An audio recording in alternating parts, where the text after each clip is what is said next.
வணக்கம். தமிழ் ஃபுட் கார்னரில் இன்றைக்கி முள்ளங்கியோட தக்காளி சேர்த்து முள்ளங்கி தக்காளி கறி பண்ண போகிறோம்.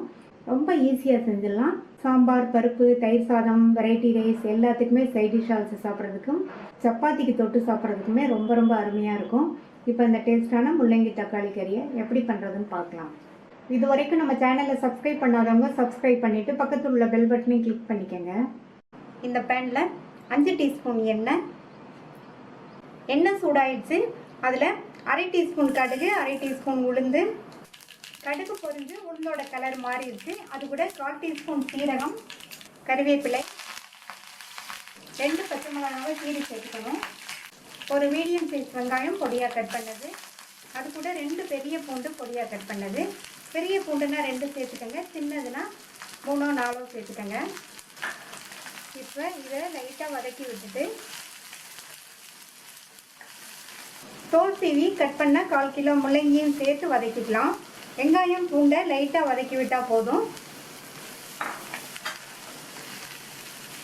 இந்த எண்ணெயிலேயே நல்லா ஒரு 2 நிமிஷத்துக்கு இந்த முள்ளங்கியை வதக்கிக்கணும். நான் இதில் 1/4 கிலோ முள்ளங்கியை கட் பண்ணி சேர்த்துருக்கேன். முள்ளங்கியை ரொம்ப பெருசாகவும் இல்லாமல் ரொம்ப சின்னதாகவும் இல்லாமல் இந்த மாதிரி மீடியம் சைஸ் பீசஸ்க்கு சதுர துண்டுகளாக கட் பண்ணி சேர்த்துக்கணும். முள்ளங்கியை வதக்கும் போது ஹை ஃப்ளேம்லேயே வச்சு 2 நிமிஷம் வதக்கிக்கங்க. இப்போ 2 நிமிஷமாக ஹை ஃப்ளேம்லேயே வச்சு வதக்கியாச்சு. மூடி வச்சிடலாம். ஸ்டவ்வை மீடியம் ஃப்ளேமில் வச்சுருங்க. முள்ளங்கி நல்லா சாஃப்டாக வெந்து வரட்டும். இதுக்கு தண்ணி எதுவும் சேர்க்க வேண்டியதில்லை. முள்ளங்கியிலேருந்து வெளிவிடுற தண்ணியே அது வேகிறதுக்கு போதுமானதாக இருக்கும்.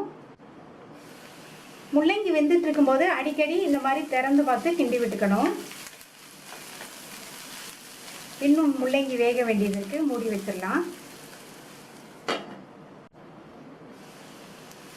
முள்ளங்கி இப்போ நல்லா சாஃப்டாக வெந்துருச்சு.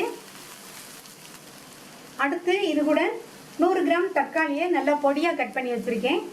அந்த தக்காளியை சேர்த்துட்டு இந்த தக்காளி வதங்கிறதுக்காக மட்டும் கொஞ்சமாக உப்பு சேர்த்துக்கலாம்.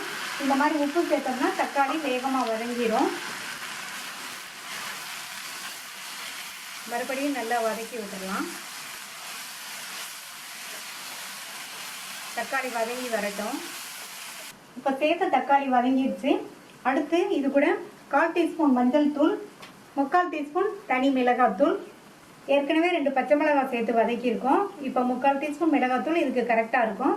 நீங்கள் உங்கள் காரத்துக்கு தகுந்தபடி சேர்த்துக்கோங்க. அடுத்து 1/2 டீஸ்பூன் மல்லித்தூள். தக்காளி வதங்கும் போது கொஞ்சம் உப்பு சேர்த்தோம். இப்போது இதுக்கு தேவையான அளவு உப்பு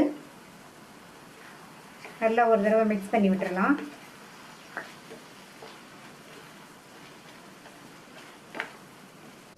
நல்லா கலந்து விட்டாச்சு. இதில் இப்போ 1/4 கப் தண்ணி சேர்த்து மறுபடியும் ஒரு தடவை நல்லா மிக்ஸ் பண்ணி விட்டுட்டு மூடி வச்சிடலாம். சேர்த்த மசாலா தூளோட பச்சை வாசனை எல்லாம் போய் முள்ளங்கி தக்காளி ரெண்டும் மசாலாவோட ஒன்று சேர்ந்து வெந்து வரட்டும். முள்ளங்கியும் தக்காளியும் மசாலாவோட நல்லா ஒன்று சேர்ந்து வெந்துருச்சு. நம்மளுடைய சுவையான முள்ளங்கி தக்காளி கறி சூப்பராக ரெடி ஆயிடுச்சு. இதில் பொடியாக கட் பண்ண கொத்தமல்லி இலைகளை தூவிட்டு ஒரு தடவை மிக்ஸ் பண்ணி விட்டுட்டு ஸ்டவ் ஆஃப் பண்ணிடலாம். டேஸ்டான முள்ளங்கி தக்காளி கறி ரெடி ஆயிடுச்சு.